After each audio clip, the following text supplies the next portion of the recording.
Bonsoir, bienvenue dans votre page locale Bordeaux Métropole. Nous sommes sur le ponton d'honneur du port de la Lune à Bordeaux à l'occasion de la fête du fleuve. Cette 10e édition a démarré vendredi avec l'arrivée des 43 bateaux de la solitaire Urgo, le Figaro. Depuis, des dizaines de milliers de spectateurs ont arpenté le village de la fête du fleuve.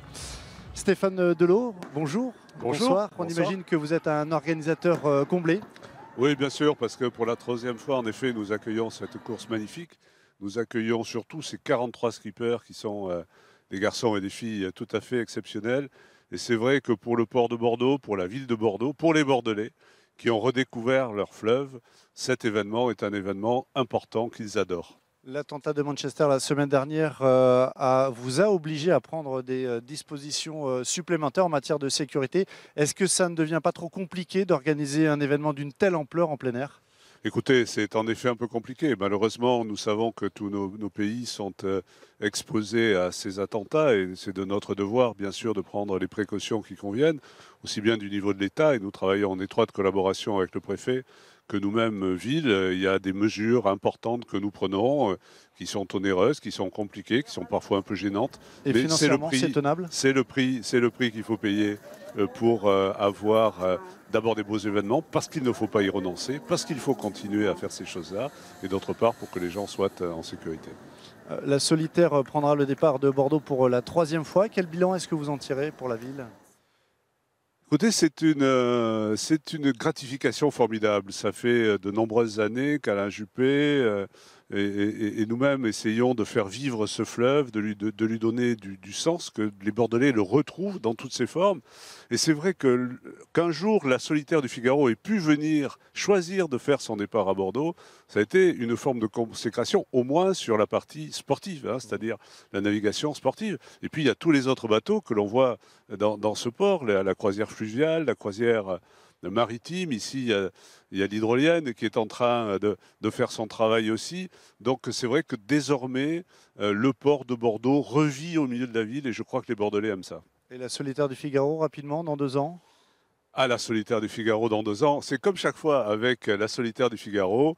On en parle une fois que c'est fini, mais c'est vrai que la solitaire est une grande course. À Bordeaux, c'est aussi devenu un grand événement. Nous sommes toujours très heureux de recevoir la solitaire et j'ai l'impression que les skippers sont toujours très heureux d'arriver à Bordeaux. Merci Stéphane Delot, maire adjoint en charge du tourisme. Merci. Les skippers ont assuré le spectacle tout au long de la semaine avec des runs. Je vous propose d'embarquer pour une de ces mini-régates avec Charlie Dalin, l'un des favoris de la course. Les images sont signées Sébastien Delalot.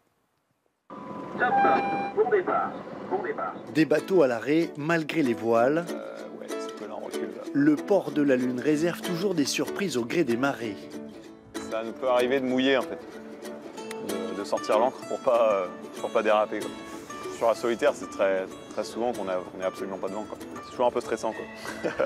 Parce que voilà, si pendant 1 heure, il y a un bateau qui avance à 5 nœuds et un autre arrêté, bah, il prend 5000 dans la vue, quoi. Et 5000 en Figaro, c'est beaucoup, quoi.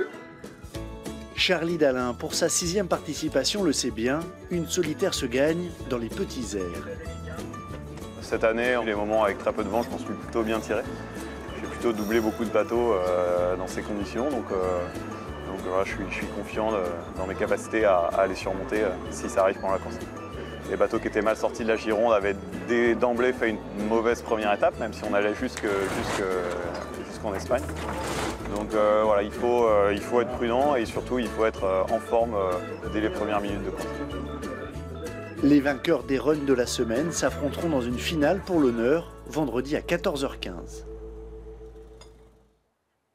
La solitaire Urgo Le Figaro n'est pas ouverte qu'aux professionnels. Parmi les skippers, 9 amateurs, dont Marc Puy-de-Bat. Il dispute la course pour la 2e fois. Il est kinésithérapeute à Mérignac. Marc Puy-de-Bat qui a pu faire partager sa passion aux enfants de la métropole bordelaise. Mathieu Sarraud, bonsoir. Bonsoir. Est-ce que la solitaire du Figaro, du coup, est à la course au large, que le Dakar est au rallye ? Oui, un petit peu. C'est une course qui permet aux amateurs de venir. Faut penser qu'au départ, elle a été créée en 70 pour des amateurs éclairés, hein. C'est pour ça qu'elle était au mois d'août. Donc les amateurs venaient courir. Et là, depuis quelques années, on en avait un peu moins parce que le niveau est tellement élevé maintenant qu'ils en avaient un peu marre de ramasser les bouées. Et puis là, on a créé un nouveau classement avec la classe Figaro-Beneteau. Et on a 9 amateurs cette année. Donc c'est une vraie satisfaction pour nous. C'est la troisième fois, je le disais tout à l'heure, que la solitaire Urgo Le Figaro partira de Bordeaux.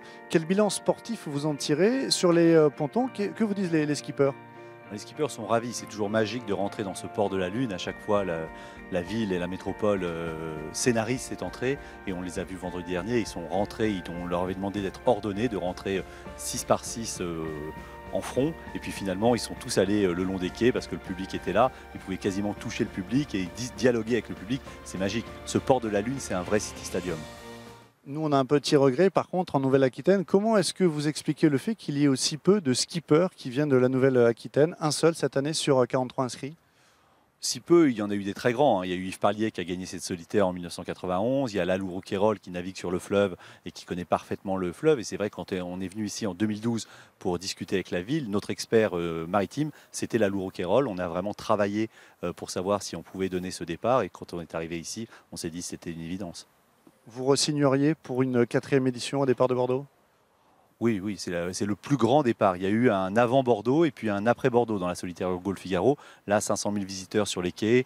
Ce stade nautique, c'est vraiment merveilleux. C'est le seul endroit, il faut savoir, où les bateaux naviguent pendant la semaine avant le départ de la course. Merci Mathieu Sarraud, organisateur donc de cette solitaire Urgo Le Figaro. Vous avez l'occasion d'ailleurs de venir admirer les bateaux jusqu'à samedi, date du prologue. Ils partiront ensuite de Pauillac dimanche pour Gijón en Espagne. Mais la fête du fleuve est aussi l'occasion de rencontres autour de la mer. Stéphane Mifsud est recordman du monde d'apnée statique avec 11 minutes et 35 secondes passées sous l'eau. Le plongeur a donné une conférence hier sur ses rencontres avec les grands mammifères marins. Je vous propose de nous quitter sur ces images.